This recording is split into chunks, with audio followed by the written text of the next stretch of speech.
അന്താരാഷ്ട്ര രാഷ്ട്രീയ ഭൂപടത്തിൽ ഏറ്റവും വലിയ അനിശ്ചിതത്വം നിലനിൽക്കുന്ന ഇറാൻ അമേരിക്ക ബന്ധം വീണ്ടും ഒരു കടുത്ത പ്രതിസന്ധിയിലേക്ക് നീങ്ങുകയാണ്. നിലവിൽ വാഷിംഗ്ടണും ടെഹ്റാനും തമ്മിൽ നടക്കുന്ന ചർച്ചകൾ ഒട്ടും സുഗമമല്ലെന്നും തികച്ചും അസ്വാഭാവികമായ സാഹചര്യത്തിലാണ് കാര്യങ്ങൾ മുന്നോട്ടു പോകുന്നതെന്നും ഇറാൻ വിദേശകാര്യ മന്ത്രാലയ വക്താവ് ഇസ്മായിൽ ബഗായി പരസ്യമായി പ്രഖ്യാപിച്ചിരുന്നു. അമേരിക്കൻ ഭരണകൂടം തങ്ങളുടെ ആധിപത്യം ഉറപ്പിക്കാനായി അപ്രായോഗികമായ ആവശ്യങ്ങളാണ് ചർച്ചാമേശയിൽ ഉന്നയിക്കുന്നതെന്ന് അദ്ദേഹം കുറ്റപ്പെടുത്തി. ഈ ചർച്ചകൾ വെറും ഒരു നയതന്ത്ര നീക്കമല്ലെന്നും പതിറ്റാണ്ടുകളായി തുടരുന്ന രക്തരൂക്ഷിതമായ സംഘർഷങ്ങളുടെയും വിദ്വേഷത്തിന്റെയും പശ്ചാത്തലം ഇതിനുണ്ടെന്നും അദ്ദേഹം ഓർമ്മിപ്പിച്ചു. നയതന്ത്ര ചർച്ചകളിൽ മിതമായ നിലപാടുകൾ സ്വീകരിക്കുന്നതിന് പകരം ഇറാന്റെ മേൽ പരമാവധി സമ്മർദ്ദം ചെലുത്തി തങ്ങൾക്ക് അനുകൂലമായ കരാറുകളിൽ ഒപ്പിടിവിപ്പിക്കാനാണ് അമേരിക്ക ശ്രമിക്കുന്നത്. എന്നാൽ ഇത്തരം ഏകപക്ഷീയമായ ആവശ്യങ്ങൾക്ക് മുൻപിൽ തങ്ങൾ വഴങ്ങില്ലെന്ന ഉറച്ച നിലപാടിലാണ് ഇറാൻ. ഇരു രാജ്യങ്ങളും തമ്മിലുള്ള വിശ്വാസക്കുറവ് ചർച്ചകളുടെ ഓരോ ഘട്ടത്തിലും പ്രകടമാണ്. ഒരു വശത്ത് സമാധാനത്തെക്കുറിച്ച് സംസാരിക്കുമ്പോഴും മറുവശത്ത് ഉപരോധങ്ങളും സൈനിക ഭീഷണികളും ആയുധമാക്കുന്ന വാഷിംഗ്ടണിന്റെ രീതിയെ നയതന്ത്ര ഭീകരത എന്നാണ് ഇറാൻ വിശേഷിപ്പിക്കുന്നത്. ഇത് മേഖലയിലെ സാഹചര്യം കൂടുതൽ വഷളാക്കാൻ മാത്രമേ സഹായിക്കൂ എന്ന് നിരീക്ഷകർ കരുതുന്നുണ്ട്.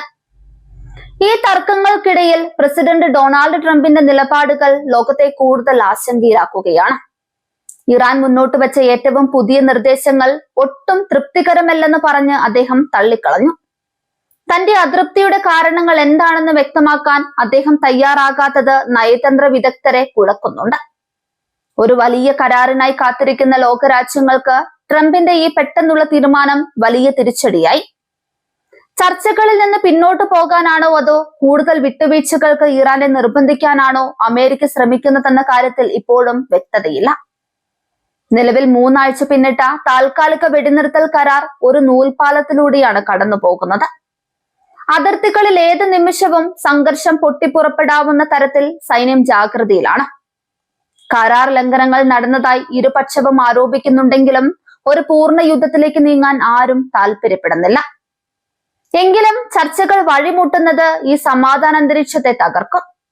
സിറിയയിലും ലെബനനിലും ഇറാഖിലുമുള്ള തങ്ങളുടെ താല്പര്യങ്ങൾ സംരക്ഷിക്കാൻ ഇറാൻ നടത്തുന്ന നീക്കങ്ങളെ അമേരിക്ക സംശയത്തോടെയാണ് കാണുന്നത്. തിരിച്ചും മിഡിൽ ഈസ്റ്റിലെ അമേരിക്കൻ സൈനിക സാന്നിധ്യം തങ്ങളുടെ സുരക്ഷയ്ക്ക് ഭീഷണിയാണെന്ന് ഇറാൻ കരുതുന്നു.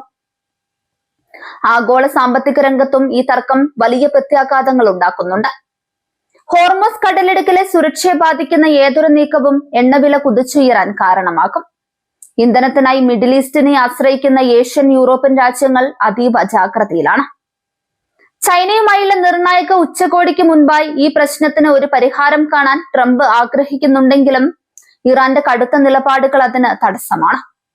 ഉപരോധങ്ങൾ മൂലം തകർന്ന തങ്ങളുടെ സമ്പദ് വ്യവസ്ഥയെ വീണ്ടെടുക്കാൻ ഇറാൻ ആഗ്രഹിക്കുന്നുണ്ടെങ്കിലും ദേശീയ അഭിമാനത്തെ ബാധിക്കുന്ന വിട്ടുവീഴ്ചകൾക്ക് അവർ തയ്യാറല്ല. ലോകം ഉറ്റുനോക്കുന്ന ഒരു വലിയ രാഷ്ട്രീയ നാടകമാണ് ഇപ്പോൾ അരങ്ങേറിക്കൊണ്ടിരിക്കുന്നത്. വൻ ശക്തികളുടെ ഈ ബലപരീക്ഷണം സമാധാനപരമായ ഒരു അന്ത്യത്തിലെത്തുമോ അതോ മറ്റൊരു വലിയ യുദ്ധത്തിന് വഴിമരുന്നിടുമോ എന്നത് വരും ദിവസങ്ങളിലെ ചർച്ചകളെ ആശ്രയിച്ചിരിക്കും. നയതന്ത്രത്തിന്റെ വാതിലുകൾ ഇനിയും അടഞ്ഞിട്ടില്ലെങ്കിലും ഇരു രാജ്യങ്ങളും തമ്മിലുള്ള അകലം വർദ്ധിച്ചു കൊണ്ടിരിക്കുകയാണ്. സമാധാനത്തിനായുള്ള അന്താരാഷ്ട്ര ശ്രമങ്ങൾ വിജയിക്കണമെങ്കിൽ പ്രായോഗികവും നീതിയുക്തവുമായ ഒരു സമീപനം ഇരുപക്ഷത്തു നിന്നും ഉണ്ടാകേണ്ടതുണ്ട്. അടുത്ത ഏതാനും ആഴ്ചകൾ ലോക രാഷ്ട്രീയ ചരിത്രത്തിൽ വളരെ പ്രധാനപ്പെട്ടതായിരിക്കും.